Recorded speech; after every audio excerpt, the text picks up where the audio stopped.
La dernière fois, j'étais intervenue sur l'épanouissement du chrétien. Et donc là, on va poursuivre sur quels sont les secrets d'une vie épanouie. Les secrets d'une vie spirituelle épanouie. Alors, si vous vous rappelez, on avait un peu parlé du fait d'être des personnes généreuses qui donnent, de pouvoir jeûner, avoir un style de vie de jeûne et s'engager dans la prière, avoir une vie de prière. Et c'était beau tout ce qu'on avait dit. Après, maintenant, on en arrive au point où on se dit, ok, je veux bien, mais j'y arrive pas. Donc maintenant, comment on fait ? Donc on va un peu parler de ça, se dire que il est difficile de passer d'un lieu secret qui est vide et sec à un lieu secret qui est rempli et où on expérimente la plénitude. Ça, c'est un des grands enjeux de notre vie chrétienne. Avoir un lieu secret qui est rempli. D'après vous, pour vous, ce qui vous concerne, quels sont les blocages et les barrières que vous expérimentez justement pour vivre une vie chrétienne épanouie ? Quels sont les ralentisseurs de progression que vous expérimentez ?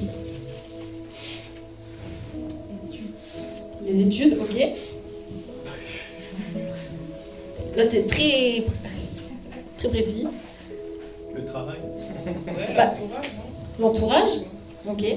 Le manque de discipline. Manque de discipline, ok. Je vais vous donner des petits mots, peut-être ça vous donnera d'autres idées. On peut citer par exemple le découragement, l'instabilité, l'inconscience, le fait d'être inconscient des enjeux spirituels, l'aveuglement, le manque de planification, la désorganisation, vous savez, la fatalité, en mode que je prie ou que je prie pas, ça ne change pas grand-chose, la tiédeur, la démotivation et la flemme. Tout ça, c'est des blocages qui ralentissent notre croissance spirituelle. Est-ce que vous en avez d'autres qui vous concernent ? Un mot qui est dans le champ lexical, un peu de ce que vous avez cité, la procrastination. Procrastination, pas mal, ça va avec la flemme. Bon, en gros, on a compris, il y a pas mal de freins.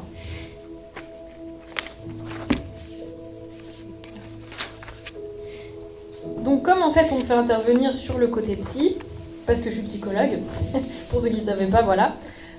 Du coup, il y aura une partie, la deuxième partie, ça sera là-dessus, pour expliquer 2-3 trucs. Mais la première partie, on va quand même voir des points, on va voir 3 points principaux. 3 secrets qui nous permettent justement à mettre en place, qui vont aider à lutter contre la flemme, la procrastination, la tiédeur, la sécheresse, le manque de discipline et toutes ces choses-là. Nous avons premièrement le fait de se fortifier en Dieu. Ça, c'est notre premier point. Se fortifier en Dieu, c'est la réponse au découragement, à la démotivation. Et se fortifier en Dieu, pour quelle raison ? Parce que plus on arrive à expérimenter pleinement notre appel, et en général, plus les batailles s'intensifient. Et c'est là qu'on a besoin de se fortifier en Dieu. Deuxièmement, parce que le découragement peut amener un homme à se faire à lui-même ce que même le diable ne pourrait pas lui faire. Par exemple, David, à un moment donné, au bout de 10 ans, à force de lutter contre les plans de Saül pour le tuer, il a été découragé, et à un moment donné, il en avait tellement marre qu'il est allé dans une ville où il ne devait pas aller, et il s'est fait passer pour un fou. Ou genre il faisait des bruits bizarres, il bavait partout, enfin la Bible elle décrit un peu ça. Et il a vraiment sombré quand même à ce moment-là, et on peut voir que il s'est lui-même, par ses choix, mis dans un état pas très sympa. Ensuite, on se fortifie en Dieu parce que les âmes découragées ne peuvent pas recevoir de direction de la part de Dieu. Amen. Et on ne veut pas être dans cet état-là. Et ensuite, on choisit de se fortifier en Dieu parce que une fois qu'on retrouve nos forces, eh bien, il y a plein d'avantages. On est fortifié, on retrouve notre courage, on trouve des stratégies, on a de l'élan, on trouve l'espoir, la joie et la paix. Ce qui est quand même assez tentant de pouvoir se fortifier en Dieu. Alors quelque chose à pouvoir bien voir comme différence, c'est que souvent on prie que Dieu nous fortifie. Et là, moi, je vous dis, se fortifier soi-même dans le Seigneur, dans l'Éternel. Et il y a plein de versets dans la Bible où, justement, il est dit que David se fortifiait dans l'Éternel. Et c'est pas juste aller en prière et dire « Seigneur, fortifie-moi », c'est se fortifier dans le Seigneur. Et du coup, on va voir rapidement 5 points. En fait, je vais essayer d'être assez rapide pour ensuite mieux avoir du temps pour la partie 2, mais 5 choses que l'on peut faire pour se fortifier soi-même dans le Seigneur. Pas juste attendre que le Seigneur nous fortifie. Et comment on peut faire ? Premièrement, trouver de la solitude et du silence. Alors en gros, c'est le fait de se mettre à part. Par moments, quand nos pensées sont trop brillantes, on peut aller, par exemple, courir, faire du sport, se déchaîner un peu dehors. Ça nous permet de retrouver un peu de silence intérieur et de solitude. Ou alors, ça peut être le contraire. C'est carrément mettre beaucoup de bruit, être dans un endroit très bruyant, ce qui nous permet de nous recentrer aussi. Chacun a sa méthode. Mais trouver solitude et silence. Deuxièmement, chanter des louanges. Chanter, faire sortir par notre bouche, proclamer la bonté de Dieu, sa grandeur, sa fidélité, ça nous fortifie. Troisièmement, parler en langue. Parler en langue permet de nous construire intérieurement. Et le piège avec le parler en langue, c'est que sur le moment, on peut ne rien sentir. Mais à force de le pratiquer, quand on regarde en arrière, on se dit « Ah, il y a une différence ». Quatrièmement, parler à son âme, comme on l'a fait ce matin dans la chanson. « Oh mon âme, pourquoi t'as battu ?» Parce que le Seigneur est bon, en lui tu trouves secours. Parler à notre âme. Cinquièmement, fortifier les autres. Encourager les autres. En encourageant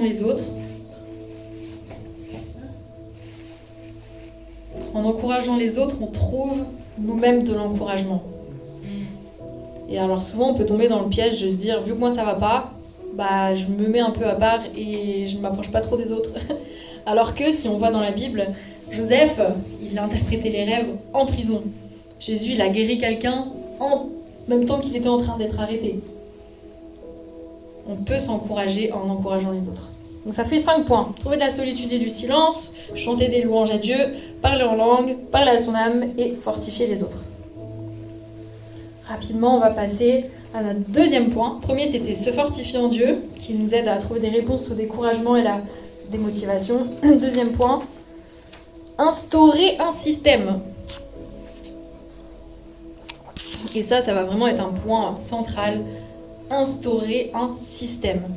Ça va être une réponse à l'instabilité, à notre inconscience des choses spirituelles, à notre désorganisation, notre manque de discipline, à notre tiédeur, notre démotivation, notre aveuglement, un peu pour tout en fait. Donc instaurer un système. Tout simplement parce que... Est-ce que vous savez ce que c'est que le meilleur moyen... Quel est le meilleur moyen pour n'avoir aucun résultat ? Être dans l'inaction, par exemple. Ne rien faire. Ne rien faire. Le meilleur moyen de n'avoir aucun résultat, c'est de ne rien faire. Et on se retrouve souvent en fait dans cet état-là. Parce qu'en fait, en nous, c'est comme s'il y a un aimant de notre chair, qui nous fait simplement dériver loin de Dieu dès qu'on fait rien.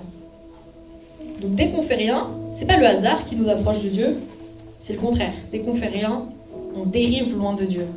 Et ça demande de l'effort et du temps pour s'approcher de Dieu. Et aussi, instaurer un système, ça nous permet de ne pas dépendre de nos émotions, puisque c'est souvent le cas. Avouez que vous prenez souvent des décisions basées sur vos émotions. Par exemple, est-ce que je vais à l'église ou est-ce que je ne vais pas ? Est-ce que je vais prendre un temps de prière ou non ? Est-ce que je ne sais pas ? Toutes les choses liées à notre vie spirituelle sont malheureusement souvent dans le piège des émotions.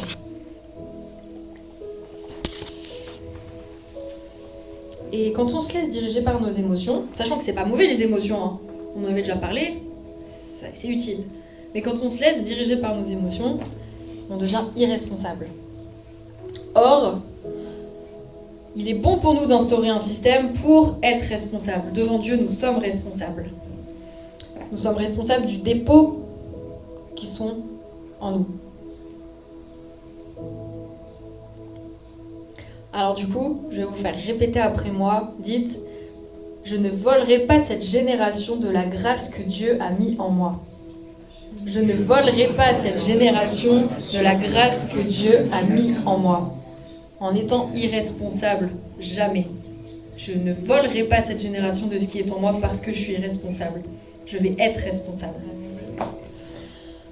Ensuite, il est important d'instaurer un système parce qu'on est souvent, sans faire exprès, en train de tomber dans une inconscience des réalités qui se passent autour de nous, des enjeux qui sont autour de nous. Alors que, si je vous dis, à votre travail, est-ce que vous dépendez d'aller travailler suivant si vous avez envie ou pas envie? Ceux qui travaillent. Si vous aviez un travail. Non. Pour quelle raison? Les factures parlent plus. Parce que les factures sont en jeu. Absolument. C'est obligatoire. D'aller au travail. Tu vas pas en prison si tu vas pas travailler. Hein. Voilà, t'es licencié. Bah voilà, ton travail est en jeu. La famille au pays. Non mais c'est ça, notre famille est en jeu si on peut pas s'occuper d'elle. Après, il y a quoi? Il y a notre salaire aussi qui est en jeu, si on loupe des jours de travail. Peut-être que ça contribue à notre perspective pour plus tard, pour des projets futurs. Voilà, ça peut mettre nos projets futurs en jeu. Donc en fait, c'est ça. Ce qui nous pousse à aller travailler, c'est pas juste notre envie, mais c'est ce qui est en jeu. Le prêt de Et les risques encourus à ne pas aller travailler nous motivent suffisamment à aller travailler. Ça nous donne l'énergie en fait de le faire. Et en fait, c'est une des raisons pour lesquelles on ne prie pas. Parce qu'on ne voit pas les enjeux, on ne voit pas quels sont les risques. Et pourtant, le risque, spirituellement, est bien plus grand que de perdre son travail. Quand vous y pensez, vous avez parlé de la famille. Quand spirituellement, vous êtes inconscient, c'est comme si un peu vous étiez comme égoïste. Parce que la vie des gens autour de vous dépendent de vous beaucoup. Dépendent de vos prières, dépendent de votre conscience, de votre engagement, de la prise de position que vous avez. Votre conscience est extrêmement importante pour réussir à voir vos enjeux. Et il y a vraiment un lien. Dès qu'on a conscience, on se dit bon, c'est pas grave. Je prie, je jeûne, pas, c'est pas grave. Et quand on est conscient, on se dit waouh, j'aurais jamais d'assez une vie pour faire tout cet engagement spirituel. Donc, on a dit instaurer un système, c'est important. Nous devons, on en est au point, en fait, on a vraiment besoin, il est hyper important pour nous, de systématiser la base de notre vie avec Dieu. Et on ne parle pas de se dire on devient des robots et on va prier quand il faut prier ou quoi, mais le système devient comme un superviseur à qui on rend des comptes. Et il prévient des chutes.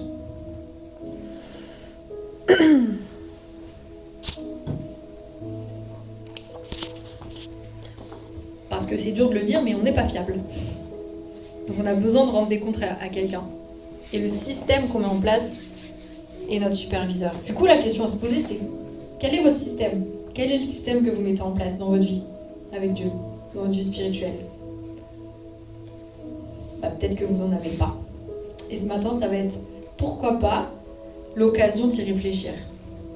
Quel est le système qui vous sauve?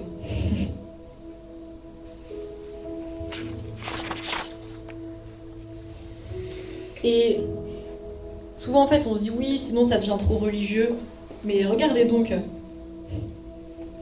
Vous trouvez pas que vous avancez pas assez? Vous trouvez pas que vous dites que j'aurais pu aller plus loin? Donc c'est pas une question d'être religieux, c'est une question de croître et d'être épanoui.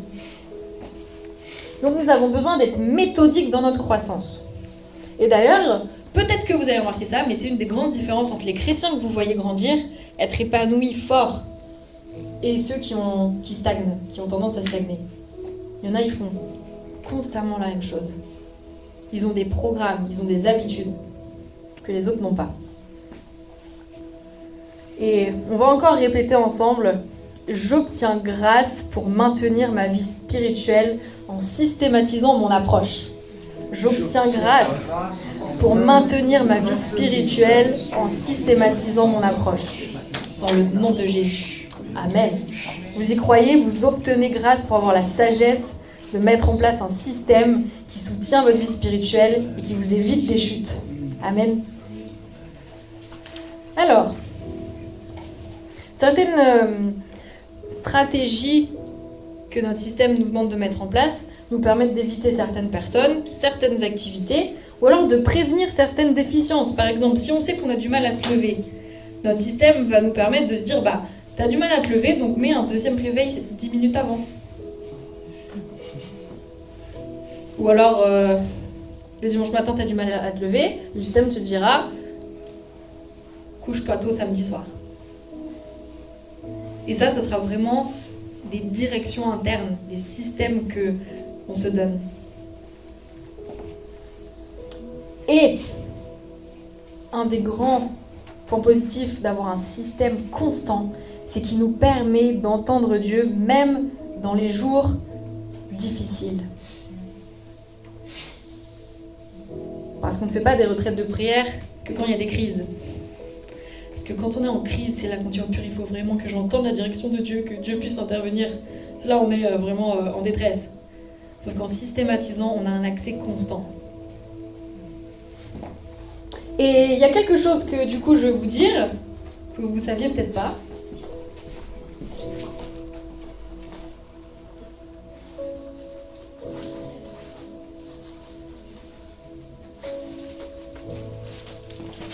Pardon, j'ai faim.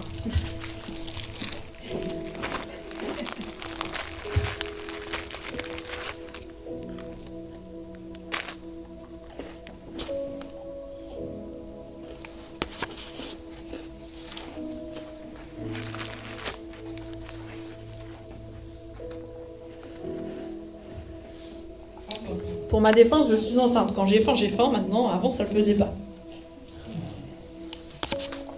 Alors, oui. Du coup, je suis psychologue, mais je suis aussi sexothérapeute, en fait. Donc, c'est pas mon activité principale, mais en fait, c'est ma formation quand même. Je le fais s'il y a besoin. Et il y a une vérité qui est importante à savoir, vous le saurez. Peut-être un jour, ça vous servira. Que par rapport au fonctionnement du désir de l'homme et de la femme, ça se fait pas de la même manière. C'est pas le même rythme. Et ça va pas dans le même sens. Un homme, dans sa sexualité, moins il aura de relations sexuelles avec sa femme, et plus il en aura envie. Alors que la femme, c'est l'inverse. Moins elle aura de relations sexuelles, plus elle s'éloignera du moment où elle a eu la dernière relation sexuelle, et moins son désir sera grand, plus il va diminuer.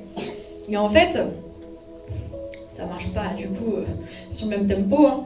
Mais dans notre relation avec Dieu, nous sommes l'épouse et il est le mari, il est l'époux. Et donc en fait, on fonctionne sur ce même rythme. Tous, hommes, femmes, épouses de Dieu, épouses de Christ, moins on prie, moins on a envie de prier. Moins on lit la Bible, moins on a envie de lire la Bible. Moins on jeûne, moins on a envie de jeûner. Moins on s'expose aux réalités spirituelles et moins on en a envie. Et on doit se défendre de ça.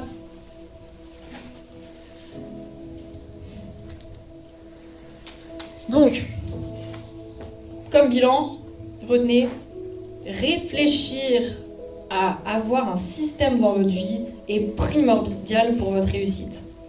Vous ne pouvez pas compter sur vous-même. Ne vous dites pas, oui, j'espère la prochaine fois faire mieux. N'espérez pas, vous ne faites pas mieux.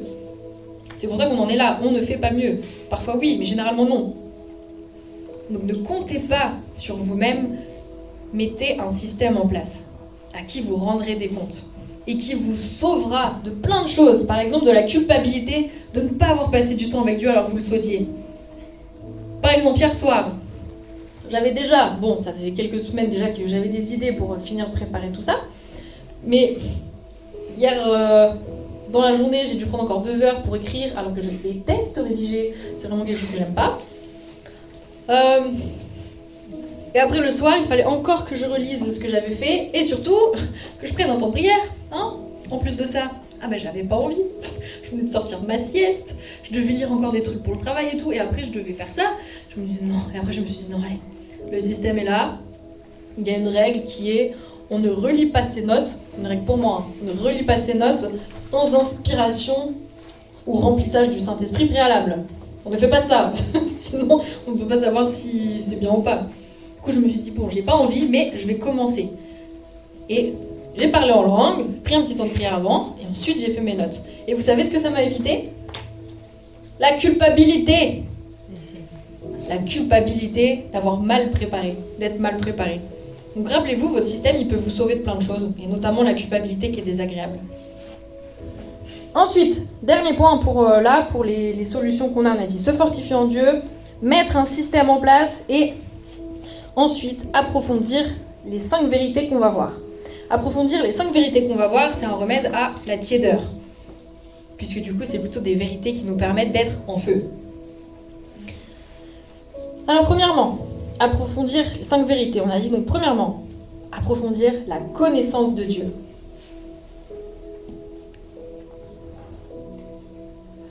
Et connaître Dieu, ça demande du temps, de l'investissement, en prière, en adoration, en jeûne et en étude des Écritures.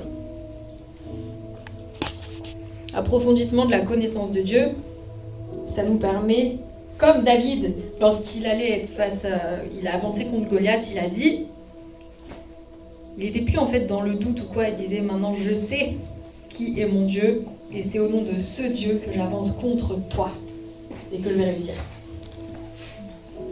Deuxième vérité à approfondir, la connaissance de qui je suis en Dieu, en Christ. Approfondir la connaissance de qui je suis en Christ. Et par exemple, dans Éphésiens chapitre 2 et chapitre 3, Paul il en parle un peu du fait qu'on est... Cette vérité nous dit que nous sommes assis avec Christ dans les lieux célestes, que nous sommes ressuscités en Christ, avec Christ, et que nous sommes unis à Christ. Et nous tirons notre force quotidienne de notre union à Christ. On est un peu rapide, on avance. Troisième vérité, connaître sa place dans le plan prophétique de Dieu.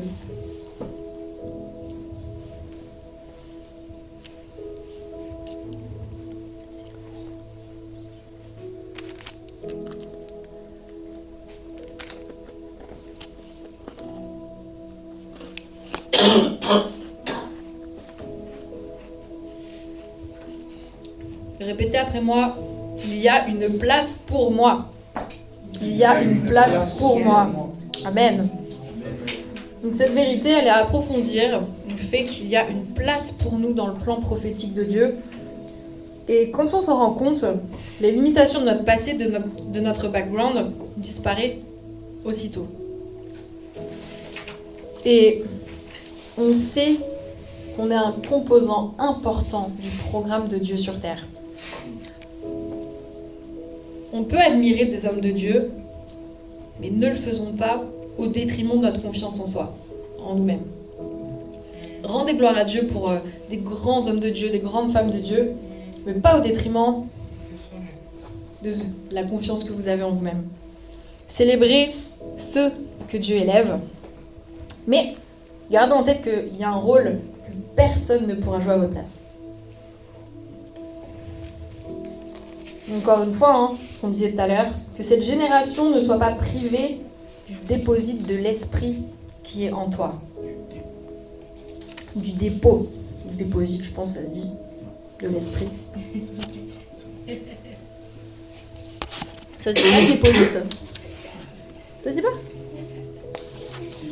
Pourtant, ça sonne bien dans ma tête, moi. Quatrième vérité à approfondir, comprendre les mystères et les principes du royaume. Les lois par lesquelles opère la dimension en esprit. Quatrième point. Comprendre les mystères et les principes du royaume. Et on en a plein, des principes et des mystères. D'ailleurs, dans Matthieu 13, verset 11, il est dit qu'il nous a été donné à nous de connaître ces mystères, les clés du royaume. Et il est à nous aussi de pouvoir explorer encore cette compréhension. Par exemple, ce qui est lié à la semence, quand on sème dans la vie de quelqu'un, le fait qu'on peut recevoir. Par rapport aux transmissions d'onction, par rapport, je sais pas, aux lois de l'honneur, le fait d'honorer. Et après, on a quoi? Les lois de prospérité spirituelle, et aussi même les lois liées à la justice de Dieu. Vous savez, le fait que Christ a pris notre place, ou qu'en Adam, tous ont été contaminés, et en Christ, tous ont été sauvés. Tout ça, c'est des lois, des fonctionnements en fait spirituels qu'il est important pour nous de comprendre. Et dernière vérité à connaître, connaître son adversaire, le diable. Savoir qu'il cherche qui dévorer. Parce qu'on a déjà entendu dans la délivrance qu'il y a des chrétiens qui ne veulent pas faire de la délivrance parce qu'ils ont peur d'avoir des attaques en retour. Sauf que, quand on connaît son adversaire, le diable, on sait que si on est chrétien, qu'on fasse de la délivrance ou qu'on ne fasse rien, notre adversaire, le diable, cherche à nous dévorer. Donc autant se défendre et faire quelque chose pour pouvoir savoir le remettre en place, pour éviter ces flèches enflammées. Et voilà. Donc ces 5 vérités sont suffisantes pour nous mettre en feu. Amen. Donc là on aura vu les 3 premiers points pour aujourd'hui. Donc on a dit que pour avoir une vie spirituelle épanouie, on a des blocages et des difficultés. C'est ce qui fait qu'on ne se voit pas croître dans le Seigneur. On ne voit pas notre écoute de Dieu se développer. On ne voit pas le surnaturel grandir dans nos vies. Et on s'est dit que c'est parce qu'il y a des blocages naturels. La flemme, la démotivation, le manque de discipline, la tiédeur, pour plein de choses, la fatigue ou quoi. Et on a dit qu'il pouvait y avoir des solutions à pouvoir mettre en place. Le fait de soi-même pouvoir se fortifier en Dieu, de mettre un système en place et approfondir des vérités. Maintenant, c'est bien beau. Donc, on va passer au point qui est la mise en place de ces solutions. C'est bien d'en parler. Maintenant, comment on fait? Donc, on va parler de la réussite maintenant. Donc, et là, on va passer au point, ça va être un peu plus petit.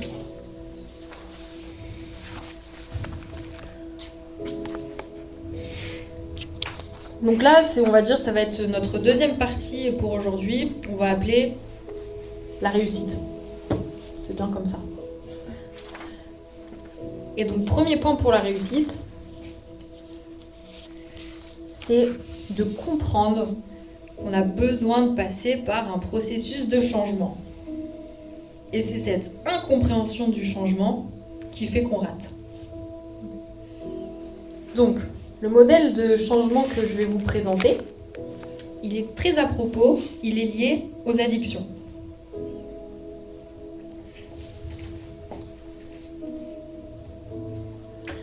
Et pour quelle raison les addictions? Parce qu'en fait, addiction n'existe pas dans la Bible, mais on a quelque chose qui est tout à fait proche, en fait, qui veut dire la même chose, c'est le fait d'être esclave de ses propres passions et désirs. Et nous, les chrétiens, on est aussi addicts. Il y a plein de choses desquelles on est esclave. On avait parlé de la dernière fois, ça peut être la nourriture, ça peut être le divertissement, ça peut être certaines relations. En fait, on peut être esclave de plein de choses. Et donc, c'est pour ça qu'on fait le parallèle avec le fonctionnement des addictions. Donc, pour définir rapidement, une addiction, c'est quoi? Ça se définit par une dépendance à une substance ou une activité, avec, bien sûr, des conséquences nuisibles à la santé. Cette consommation ou cette pratique entraîne un désinvestissement progressif vis-à-vis des autres activités qui sont saines de notre vie. Et une personne qui est dépendante, lorsqu'elle se retrouve dans l'impossibilité de s'abstenir de consommer, ce principe d'être dépendant, elle perd le contrôle. Malgré, c'est ça qui fait vraiment l'addiction, elle perd le contrôle malgré la survenue de conséquences négatives sur son équilibre émotionnel, sur sa santé, sur sa vie personnelle, familiale ou sociale, ou même sur son travail. Et c'est ça qui fait une addiction, c'est que malgré les conséquences négatives, on perd le contrôle et on ne peut pas arrêter la consommation. Donc si on reprend le parallèle avec notre vie chrétienne, une addiction se définit par une dépendance à une substance ou une activité, ce qui peut être pour nous La télé, les séries, la nourriture, le sommeil, le divertissement, le sommeil quand même, on l'avait pas dit, la pornographie, les hobbies, la cigarette, les grossièretés, l'amertume, les commérages. Bon, il y en a sûrement, j'ai mis une petite liste comme ça. On peut devenir dépendant de ça. Et cette dépendance amène des conséquences nuisibles à notre santé. Donc par exemple, notre santé spirituelle arrête de croître, et aussi on manque de paix et de joie. Bon, plein d'autres conséquences. Et donc cette consommation ou pratique entraîne un désinvestissement progressif. Vous voyez, télé, sommeil, nourriture et tout. Ça emmène un désinvestissement progressif vis-à-vis des autres activités qui sont saines pour notre vie. Par exemple, des investissements du jeûne, de la prière, de l'étude de la parole. Et une personne est donc dépendante lorsqu'elle se retrouve dans l'impossibilité de s'abstenir de consommer ce qu'on vient de dire, malgré la survenue des conséquences négatives sur son équilibre, et là on va dire sur son équilibre spirituel. Je regarde trop la télé, je fume, je fais des commérages, malgré que ça m'enlève ma paix, et que spirituellement je n'ai pas une très bonne relation avec Dieu, je ne peux pas m'empêcher d'arrêter. Et en fait, une des particularités de l'addiction, c'est que on est conduit à essayer d'arrêter encore et encore. On essaye d'arrêter encore et encore ces comportements de dépendance. Et en fait, ça se solde, ça se finit par des rechutes. Et donc là, on arrive à de la démotivation. Et en fait, le bilan, c'est que voici où en sont beaucoup de chrétiens. Ayant essayé et rechuté, et en étant maintenant dans l'état de démotivation. Malgré les effets négatifs sur ma vie spirituelle, j'ai pas réussi à arrêter malgré maintes essais, et je suis démotivée.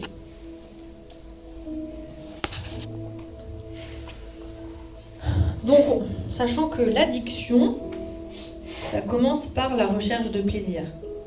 On ne fait pas tout ça parce que ça ne nous plaît pas. On le fait parce que ça nous plaît, dans un sens.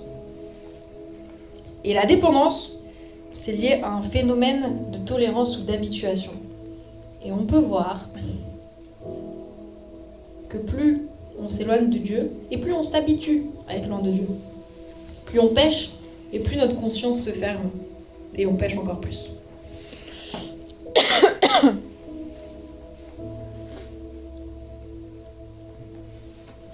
Vous savez, ces petites mauvaises habitudes, par exemple, dire des gros mots, être de mauvaise humeur, faire des reproches, trop manger, trop dormir, trop dépenser d'argent. C'est des petites mauvaises habitudes, on va dire, qui petit à petit, en fait, notre conscience se ferme et on ne le voit même plus passer. Alors, je suis... Allez, c'est là-bas. Donc maintenant, on va passer au cycle de changement. Donc là, vous allez pouvoir noter. Nous avons 1, 2, 3, 4, 5, 6. On va dire qu'il y a 6 étapes dans le cycle de changement pour sortir de là. Quand on a moult fois essayé et pas réussi. Ce qui est important de comprendre, c'est le process par lequel on va passer. On commence par un stade qu'on appelle de pré-contemplation. Bon là, c'est des mots un peu flous, mais pré-contemplation. C'est le premier stade par lequel on passe. Le stade de pré-contemplation, ça veut dire que c'est en fait avant contemplation, en fait, qu'on se rende compte. C'est le stade où on est inconscient du besoin de changer. On est inconscient que ça va pas. C'est le stade de l'inconscience. Ensuite, on passe au stade de la contemplation.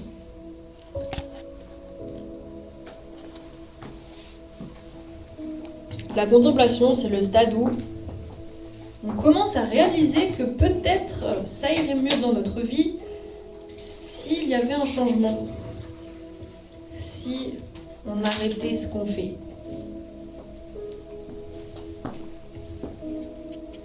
Ensuite, on passe au stade de la détermination. C'est là où on se dit, bon, je me rends compte que j'ai besoin de changer, maintenant, je vais essayer de formuler un plan dans ma tête, je commence à être motivée et je commence à me préparer à passer à l'action.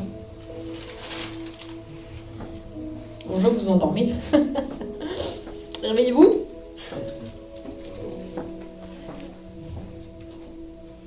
Donc on a dit stade 1, pré-contemplation, 2, contemplation, 3, détermination, 4, action. C'est l'étape de l'action. On pensait à faire quelque chose, et là on commence à le mettre en place. Et ensuite, on a le stade du maintien. C'est-à-dire qu'on... Oui. Détermination, vous avez dit quoi? Après détermination, c'est action. Non, la définition. De détermination, c'est là en fait où on commence à avoir la motivation de changer qui vient, et on commence à essayer de faire des plans dans notre tête pour réussir à changer.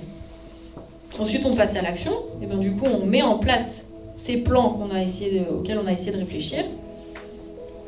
Ensuite, il y a le stade du maintien, et c'est là où, pendant un certain temps, on y arrive. On arrive à suivre ce qu'on voulait, à avoir changé, on a arrêté nos autres habitudes. C'est le maintien. Pour l'instant, l'action se maintient. Et ensuite, sixième étape, c'est quoi d'après vous? C'est ça, c'est la chute. La rechute. Ouais.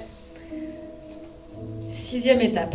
Et ce qui est important de garder en tête, et c'est ce qui fait rater beaucoup, c'est que beaucoup se lancent dans le processus de changement en se disant « moi, je ne chuterai pas ». Et c'est un gros piège de se dire qu'on ne chutera pas, parce qu'on chutera, parce qu'on va rater. Mais ça part de la bonne volonté, en fait. Mais souvent, la bonne volonté, c'est ce qui... Enfin, il y a même un... Ah oui, c'est ça, c'est... Les meilleures intentions peuvent produire les pires résultats. C'est ça. Donc, on ne critique pas l'intention compte, comme partout. Mais là, du coup, c'est ça, c'est... Si on se dit « je vais y arriver », on sera en énorme difficulté au moment de la chute. Parce qu'on ne l'aura pas préparé. Alors que ça fait partie du processus. Donc, quand on est un chrétien qui ne prie pas, qui ne jeûne pas, qui n'étudie pas la Bible, qui en fait a du mal à être vraiment chrétien dans sa vie, on ne peut pas passer de ça à un chrétien qui met tout en place. Et surtout qu'il maintient. Parce qu'on peut réussir 2 jours quand même. On peut jeûner, prier, étudier la Bible pendant 2-3 jours, une semaine, on y arrive quand même. Mais par contre, on n'y arrive pas longtemps, toute sa vie. Et il est important de se dire, voici ce que je vais mettre en place, sachant qu'à un moment donné, soit le manque d'envie sera trop fort, soit la démotivation, la flemme, le manque de discipline sera trop fort, et je sais que je vais retomber. Donc, c'est à prévoir.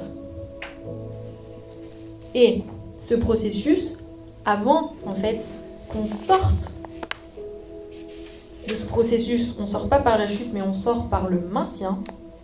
C'est-à-dire qu'on sort du processus, on n'est plus dans le processus, on a maintenu, on n'est plus dans le changement. C'est changé. Ça demande plein de rechutes. Ça demande de passer plein de fois par toutes ces étapes. Parce qu'en général, une fois qu'on a tout fait, on a commencé à changer et tout, et là on rechute. En tant que chrétien, on a aussi une période de nouveau où on est encore en pré-contemplation, où on est un peu en mode bon, c'est pas grave. On est de nouveau la conscience un peu éteinte, jusqu'à ce qu'il y ait une prédication, qu'il y ait une musique, qu'il y ait un homme de Dieu, une parole prophétique qui nous redonne cet état de conscience. Et du coup, on se remet en marche encore dans le processus de changement. Mais gardez en tête que c'est un processus de réussite qui prend plusieurs chutes, plusieurs fois en fait de le faire en entier.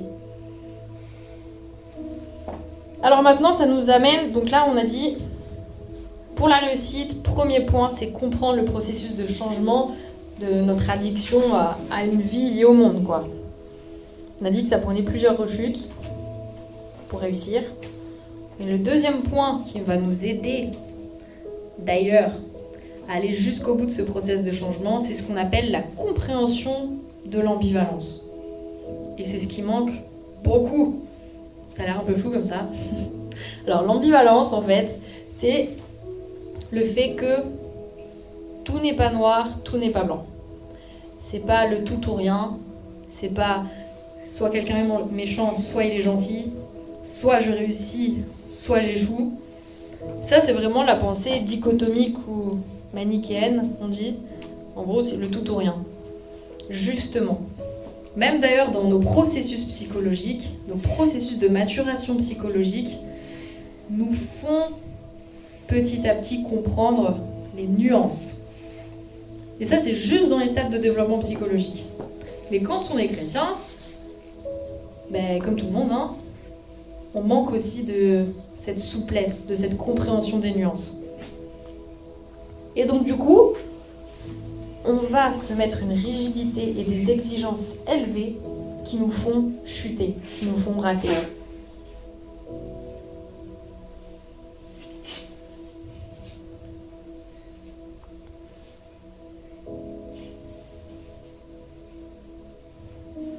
Et je ne sais pas si ça vous est déjà arrivé, mais quand on s'est mis des petits objectifs en place et qu'on n'arrive pas complètement à y arriver, et bah on se dit en mode, par exemple, foutu pour foutu, du coup je ne fais rien.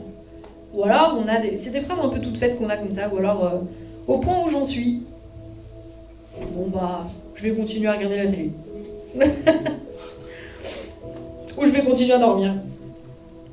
Et ça, c'est vraiment un manque de souplesse, un manque de compréhension de l'ambivalence, de cette nuance. Parce que par exemple, il y a quelques temps, quand j'avais pensé un peu à ça, il y a quelques semaines, je m'étais dit une soirée, j'ai pour objectif de pouvoir continuer une prédication et de la noter avant de dormir, je prends mon petit carnet et puis comme ça je peux noter les points. Et en fait, arrivé l'heure où je suis allée dans le lit, mes yeux ils sont mis à piquer, mais vraiment très fortement. J'ai eu envie de dormir. Du coup, je me suis dit, non, mais vu mes yeux, là, je ne vais pas pouvoir écrire. Et si j'étais en manque de souplesse, j'aurais dit, bon, bah, c'est pas grave, je dors, et puis j'écrirai en écoutant demain. Bah, du coup, je me suis dit, non, soyons souples, ne faisons pas du tout ou rien, qui m'amènera à rater tout complètement. Je me suis dit, écrire, c'est trop difficile, donc je vais seulement écouter. Et ça, c'est de la souplesse. Et vous passerez d'une vie spirituelle où il n'y a rien à mieux que rien, quand même, à quelque chose. Et quand vous cumulez avoir fait un peu par-ci, par-là, plutôt qu'avoir choisi de ne rien faire parce que c'était pas suivant vos attentes, et bien en fait, vous cumulez quand même quelque chose. Il y a de la vie. Avec des intérêts cumulés. Ça se développe. Et d'ailleurs, en France, je pense que c'est un Français, Jean de La Fontaine, un écrivain, il a écrit des fables qu'on apprend quand on est petit en général, bon je connais pas très bien, mais il en a écrit une où c'est l'histoire d'un roseau et d'un chêne. Et du coup, quand vient la tempête, le chêne, bah lui tranquille, hein, enfin il reste bien debout, alors que le roseau lui fait genre avec la tempête. Sauf que là, la tempête, elle s'accentue, elle devient de plus en plus difficile. Et le chêne, il finit par être déraciné. Et à tomber. Et là, bon, bah, c'est fini pour lui, en fait. Alors que le roseau qui faisait blablabla, et ben, même quand ça s'accentue, il s'accentue encore. Mais à la fin, il se redresse. Et il continue sa vie comme si de rien n'était. Et c'est ça, en fait, l'ambivalence. La souplesse que vous pouvez apporter à votre vie spirituelle. C'est que quand il y a une chute, vous ne restez pas par terre. La Bible dit, le juste tombe 7 fois et 7 fois il se relève. Et ça c'est nous. Donc quand vous avez des exigences, que vous voulez mettre des choses en place, que vous n'y arrivez pas, dites-vous pas, j'ai pas réussi, donc du coup je laisse tomber tout mon programme et je verrai plus tard. Dites-vous, bah le peu qu'il y a à faire, qui est possible là, je le fais. Ensuite, troisième point, en tout il n'y en a que 4. Premier, le processus de changement. Deuxième, la compréhension de la souplesse, de l'ambivalence. Troisième, le fait de réussir à tolérer la frustration.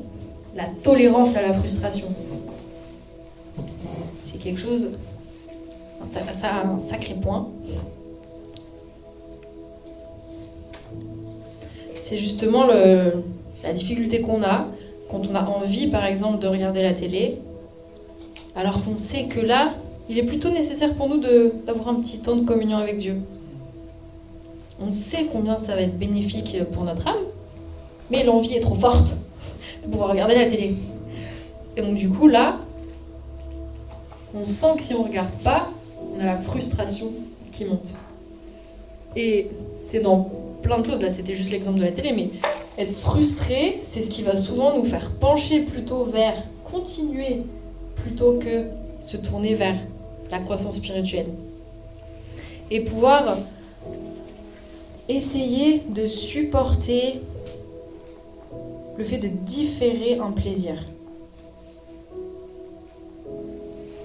En choisissant, du coup, ça amène à mon intervention il y a 2 mois, je sais plus, 1 mois et demi, sur le sens, trouver du sens. Parce que lorsqu'on a un plaisir, on a besoin de différer, ça veut pas dire qu'on va l'annuler. En fait, c'est ça aussi, hein, même de la souplesse. Par exemple, regarder la télé, on va pas forcément l'annuler pour toute sa vie. On va juste se dire, on le diffère. Le plaisir arrive après. On diffère ça. Ou alors, on trouve du sens. Se dire, dans mon choix, j'accepte les conséquences de la frustration parce que j'ai choisi quelque chose de meilleur à comparer. Donc, travaillez votre tolérance à la frustration. C'est un des points qui vous aidera à réussir. En vous donnant des mini-objectifs d'abord, des mini-déplacements de plaisir, des mini-réductions de plaisir. On commence pas, on coupe pas tout, on fait pas du tout rien, encore une fois. Comme dans les addictions, on passe pas de tout à 0 consommation. En général, on diminue petit à petit. Ce qui nous amène à notre dernier point.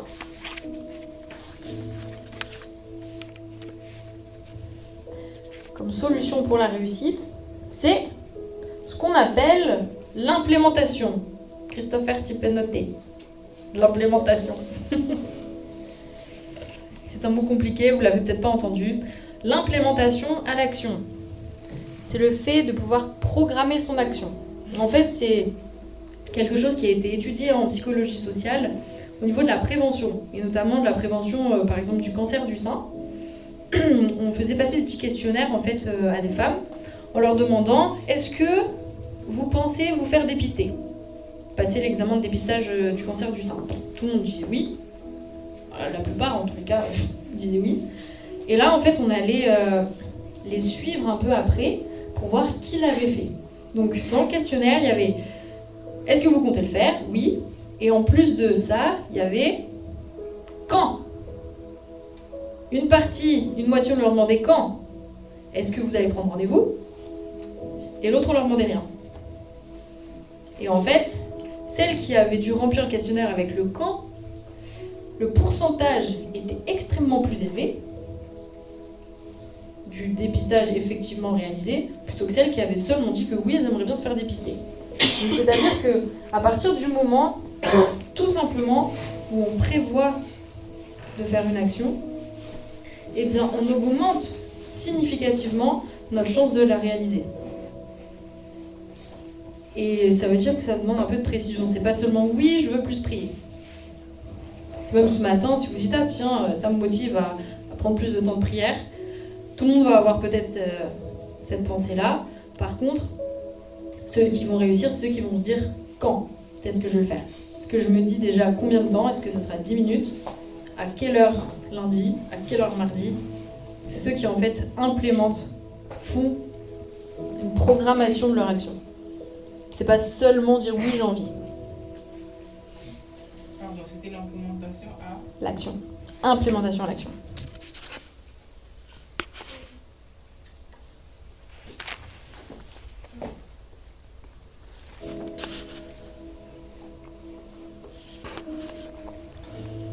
Ensuite, pour l'implémentation, on a un deuxième conseil, c'est que pour prendre de nouvelles habitudes, qui est notre grand enjeu en tant que chrétien, une solution qui est trop facile, vous allez dire « Ah mais oui, c'est vrai », c'est que quand on veut vivre une nouvelle habitude, tout simplement, on va juste l'ajouter à une habitude qu'on a déjà.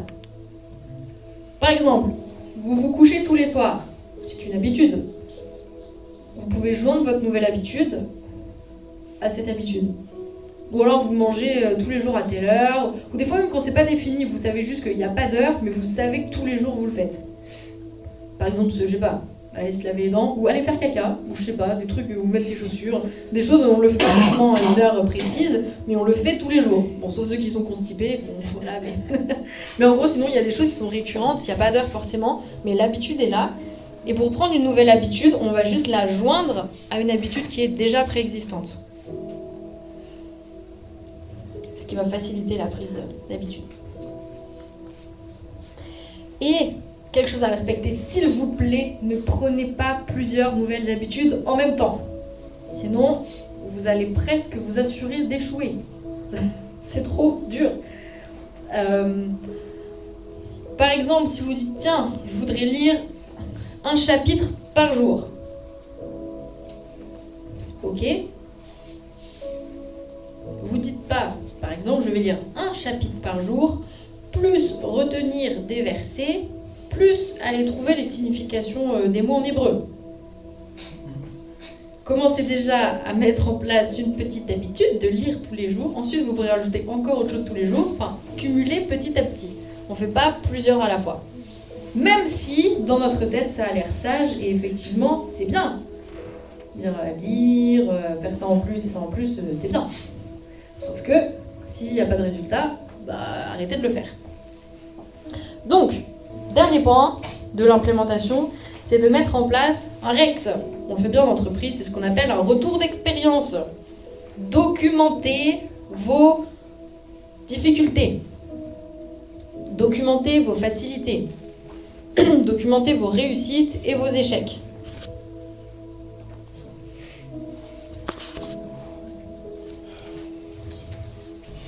Parce qu'il est important de connaître nos facilités et nos difficultés. On ne peut pas juste espérer y arriver. On ne peut pas juste espérer y arriver parce qu'on veut y arriver. On a déjà expérimenté qu'on n'y arrivait pas. On n'espère pas seulement, on met une stratégie en place. Et surtout, on arrête ce qui ne fonctionne pas. On arrête ce qui ne fonctionne pas. Et je suis sûre que parmi vous, il y en a qui continuent à faire ce qui ne fonctionne pas en espérant que le résultat sera différent. Hein? C'est Einstein qui a dit ça, non? Oui. Ouais, je crois que c'est assez... il dit... Un fou, c'est quelqu'un qui fait toujours la même chose en espérant que le résultat sera différent. S'il vous plaît, ne soyons pas fous. On aimerait quand même être heureux dans notre vie, avoir des bons résultats. Comment? Ah non. Donc, si vous faites quelque chose, ça ne fonctionne pas, dites-vous pas par la foi, par la grâce de Dieu, par je ne sais pas quoi, je vais finir par y arriver. Changez juste. Faites autre chose. Si vous voyez que prier tous les soirs, à un moment vous n'y arrivez pas, dites-vous, je vais prier peut-être à un autre moment. En fait, juste ça. Faites des retours d'expérience. Documentez quand ça marche, quand ça ne marche pas. Et puis, pensez à célébrer vos réussites. Mettez des rituels en place pour célébrer vos réussites. Si vous avez réussi pendant une semaine à lire la Bible tous les jours alors que vous n'y arriviez pas, célébrez votre première étape des une semaine réussie. Et mettez des rituels en place. Célébrez. Ce qui vous plaît. Par exemple, moi j'aime bien prendre un petit champomis. Je trouve que ça fait vraiment la fête. Après, ça peut être même se payer une sortie au cinéma, ou aller se faire une manucure, ou aller, ou regarder un film, ou passer du temps avec des amis. En gros, récompensez-vous, célébrez les réussites. Voilà. Donc, les 4 points pour la réussite de la mise en place de tout ce qu'on disait, des secrets pour avoir une vie spirituelle épanouie, avec le fait de se fortifier en Dieu, de mettre en place un système et d'approfondir les vérités spirituelles.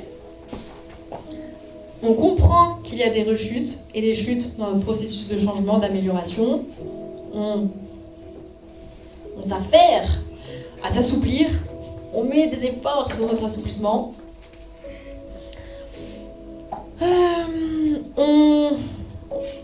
On travaille à notre frustration, à notre tolérance à la frustration, et on implémente notre action, on la programme, on ne fait pas que y penser vaguement. Et on arrête ce qui ne fonctionne pas. Une fois tout ça dit, on va terminer par... C'est où ? Par le fait que, quand même à garder en tête...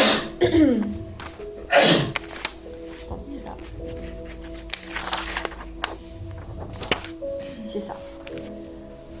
Ça, c'est des points en fait vraiment qui vous donneront, de toute façon, si vous les mettez en place, vous aurez une différence. Par contre, parfois, il y a des difficultés qui ne dépendent pas que de vous, de votre motivation, de vos actions, mais qui dépendent aussi des forces spirituelles qui luttent contre vous. Donc, notre responsabilité, c'est de tout mettre en place pour notre réussite. Et en plus de ça, aussi être conscient que parfois, c'est pas parce qu'on manque de persévérance, mais c'est parce qu'en fait, on se bat contre des démons qui, eux, sont établis dans notre famille déjà depuis longtemps. On se bat contre des cycles qui sont déjà bien établis. Et ça ne demande pas juste un peu de discipline.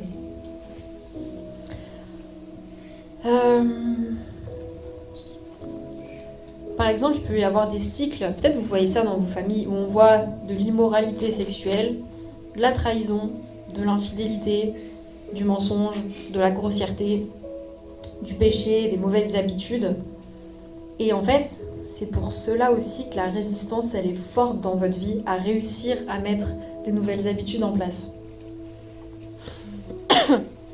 Mais, nous disons, nous sommes vainqueurs en Jésus-Christ. Amen. Et nous allons vivre des percées. On va vivre des percées, que ce soit dans notre famille, dans notre santé, dans nos finances, dans notre travail, dans notre ministère aussi, dans notre appel personnel. On va vivre une percée. Et je vous disais tout à l'heure, on va prendre un temps de prière à la fin, ça va être pour ça. Ça nécessite de ne pas s'apitoyer sur son sort, sur nos échecs. Et ça nécessite aussi de ne pas se compromettre. Pas de compromission et pas d'apitoiement sur soi. Et on va dire ensemble, je suis un briseur de cycles. Vous êtes convaincus? Vous êtes convaincus? Je suis un briseur de cycles. Amen. Appelé à briser des chaînes. Et dites, ma percée va briser la stagnation. Ma percée va briser la stagnation. La limitation. Les défaites et les échecs. Au nom de Jésus-Christ. Et ce qu'on va pouvoir expérimenter ensemble, c'est que dans notre lieu secret, ce qui était un péché va devenir un témoignage. Et la délivrance prend place, la percée va être expérimentée. Et surtout, vous allez aider d'autres personnes. Ne soyons pas égoïstes. Sachons que notre vie impacte les autres. Que de notre croissance, notre épanouissement va dépendre le salut de d'autres personnes. Vous savez, votre capacité à entendre la voix de Dieu pour quelqu'un, c'est ce qui va l'aider. Votre capacité à prier pour une délivrance. À pouvoir avoir autorité dans la vie de quelqu'un d'autre. Ça sera que si vous êtes épanoui spirituellement. Ça vous est jamais arrivé d'être en face de problèmes, de vous dire purée, je sais pas trop quoi faire. Si je prie, j'ai l'impression qu'il n'y aura pas assez, j'entends pas Dieu, j'ai pas eu de rêve. J'aurais besoin de quelqu'un qui lui va bien en ce moment spirituellement. Dites-vous, je ne veux plus vivre ça. C'est assez. Je veux me sentir constamment suffisant dans cette situation. Savoir que la solution est là. Pas besoin d'attendre que j'aille encore prier, que j'aille me relever spirituellement. Non, je suis debout spirituellement. Amen. Alors donc là, avec le pasteur, on va conduire un temps de prière de délivrance. Parce qu'après avoir dit qu'on a besoin de changement, que notre vie a besoin de jeûne, de prière, de connaissance de la parole, de connaissance de Dieu, toutes ces choses pour être épanoui, pour ne plus vivre le découragement, le côté sombre et pesant de la vie, on a besoin aussi de combattre spirituellement. En plus de mettre en place des petites habitudes. Amen.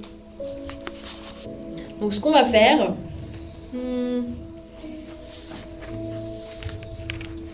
Ah bah tiens, peut-être toi tu vas jouer au piano. Tu le sens? Ok. On va voir le fond musical du piano. On va se lever. Et on va prier. Vous allez prendre position ce matin.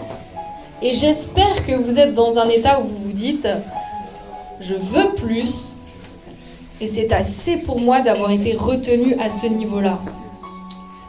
Je ne veux plus me sentir incapable et bloquée, mais je veux expérimenter une percée. Je veux trouver des solutions dans ma vie spirituelle pour mon entourage.